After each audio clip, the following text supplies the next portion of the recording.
it feels like forever since Georgetown has won a national championship. Their last one coming in, I think it was 15-16. So here we are, championship game against Kansas. And they've been in the Final Four like every year.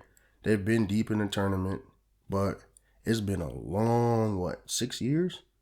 So hopefully now they could get back on track. And I've talked about, I just feel like the roster's been mid the last couple of years. So hopefully, they have what it takes to get coach his fourth championship, which is crazy. So they're 34-5 and they're playing the Jayhawks 30-8. So two very solid teams, very capable teams. And it's crazy too, because I think the last time when they won, they played like in Albany, and now it looks like they're finally like in a real stadium, an arena for the championship game. I don't know why the game does that. Like, so keep his head. He's a good player that we're looking at here on the screen. But the player that everyone wants to know and is the focus of everything. So Gross, he's the other guy for Kansas. It's actually going to be Mario Patterson. So this is a guy that's came over from Jamaica. He's a big man. Actually started off as a guard, but now he's 6 foot, 264 as a junior. And he actually started off as a guard. If you saw any of the other videos, look at him. Easy in the post. He started off as a 6'5 guard his first 2 years and had a crazy growth spurt. And it's kind of in the mold of Ito and Perrick, where he's a international player coming from Jamaica. You know how that goes with Georgetown, Patrick Ewing. And there's been some players on the team, actually. I think it's Matsui. He's from Jamaica.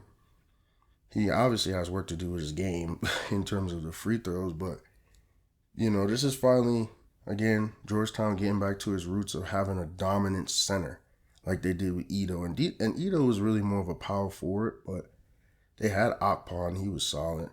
And who was it? They had a couple dudes. Let me see if I could even remember. That's a good pass though from a center. Dang, what's them dudes' names? What was it? Hess? Pope was a good center for them. Hartman and Hess that year with Lopez Lowe. So we're at the half. Haven't really showed any highlights because, he's not having the best game so far. 3 points, 6 rebounds, 5 assists, playmaking as a center though. So now you get him in the post. And one situation obviously didn't make the layup, so I don't know. And none. What am I saying? But yeah, so we're focusing on him at this point. Came to America and obviously played in the Northeast, played in New York for high school. So kind of that's where the interest came from, Cardinal Hayes High School. And he's actually stayed the course. He's a junior. Had a crazy growth spurt like Anthony Davis. Let me get that. Easy. Only difference is he had his growth spurt in college. Kind of like, I think they said Scottie Pippen had a growth spurt like that in college. Let's go. Let me get that. Easy.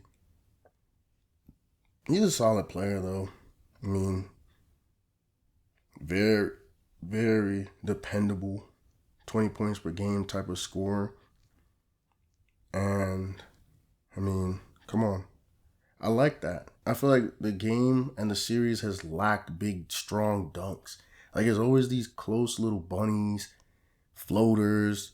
I'm like, bro, we need more big men just banging it on people. And look at this score. It's not too far. It's an 8-point game so far. And he's just a big dude. Like 264, I think that's the biggest, heaviest player that we've had in the series so far. Because I think Perrick was 7'1", 255. So yeah, come on. Now he's doing floaters, bro. Come on. He's solid. Like I said, he played guard his whole life. So to just shoot up like this at the end of his college career, it's no wonder he can score the ball. Solid, bro, and won. And it's still a very close championship game. Like I said, it's been, 6 years since Georgetown's won, so he's the chosen one, it seems, to bring them back to that level of dominance or prominence. Because, I mean, dominance is UCLA. They won it the last 2 years straight. So here, I mean, it's just a last second attempt. And my boy has 15 rebounds. So Hoyas, they win it 58-54. Very close. Player of the game, obviously, is going to be Mario Patterson. And it's just a culmination. Like I said, the roster hasn't been great the last couple of years. So to finally bounce back, Patterson, 23 points, missed his only 3, made 5 free throws, 15 rebounds, 8 assists. I mean, he's just a different player, and then a block. And then I'm not saying like Aston didn't have assists. He ain't had no 15 rebounds. He didn't have no 15 rebounds. So he's just a different mold.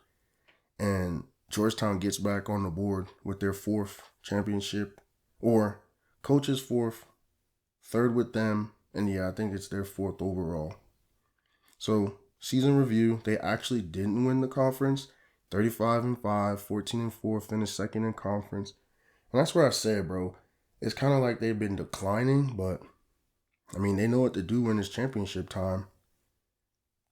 This is the 3rd for Coach KLW. UCLA beat them in the early season tournament. Patterson, 21 points. Liberty was a good second option, like I said he was, and has been past couple years. So let's just go look at the run. I mean, first round, 40-point win against Norfolk, 29 for Patterson, 29-12.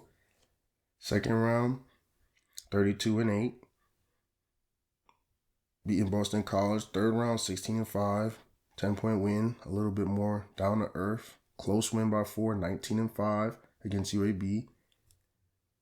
Xavier, 41-6 in the Final Four. And then we saw what he did in the championship game, 23-15 with 8. So it's just, I feel like a different player. So we go to California, and obviously they get over the 30-win plateau again, which they've done every year since he's been the coach. 2-time defending champions. They won their conference, 34-5, 14-4 in conference. And I mean, another solid year. And that was the knock on him, is like every year they're just solid. And then he ran off back-to-back and etched his name in stone as one of the great college coaches. So everyone's there. Another year with some normal scoring of 15 and 14 points is what they're used to. And they got to the Final Four. They lost to Kansas. First round, easy kind of win against St. Francis, PA. Second round, close win against Nebraska. Third round, very close win against Villanova. Beat their rivals USC in the next round. And then Kansas was just better by 20, really, in the Final Four. Not a bad year, bro, but, I mean, come on. Maybe they just got full of themselves and winning that back-to-back, so doesn't matter because, you know, Georgetown's back on top. A lot of juniors and seniors on that team. Player of the year out of Oklahoma State again. Something they got going on. Coach of the year, Kyle Watson. UCLA with the defensive and big man of the year. George Washington with the freshman of the year, which is new. And then Georgetown, Patterson is second team All-American. I mean, he's a good player. Can score, obviously. Rebound a little bit. Block shots. I mean, 7 foot, 264. 21 points, 5 rebounds, 1 block. Like we said, he's out of Jamaica, but like I said, Cardinal Hayes, he had 1,000 points in his career. Cardinal Hayes is where he went to high school, 46% from the field, 42 from 3, which is really good, 62 from the free throw line, like we saw in the game. He can do better. Second team All-American, Big East Player of the Year, first team All-Conference. Was the 27th overall player in his class, second overall center. So, he was a Jordan Brand Classic All-American, so Conference Player of the Year, Conference Coach. Obviously didn't win the conference championship. First team All-Conference, of course. I mean, he's a solid player, bro. And we'll see more of him in, I think, 2K20. Holmes was a freshman all-conference player finally. 2K22, right? Or 23. The game with Shep Owens. And then second team all-conference for UCLA. And that's about all they got. But it's been fun. Coach of the Year. Conference champions. We'll be back. And there it goes, the end to another video. Following Coach Colleen Watson. I'm starting off at a small school in New York to 4 national championships. Thank you for watching this video. See you soon.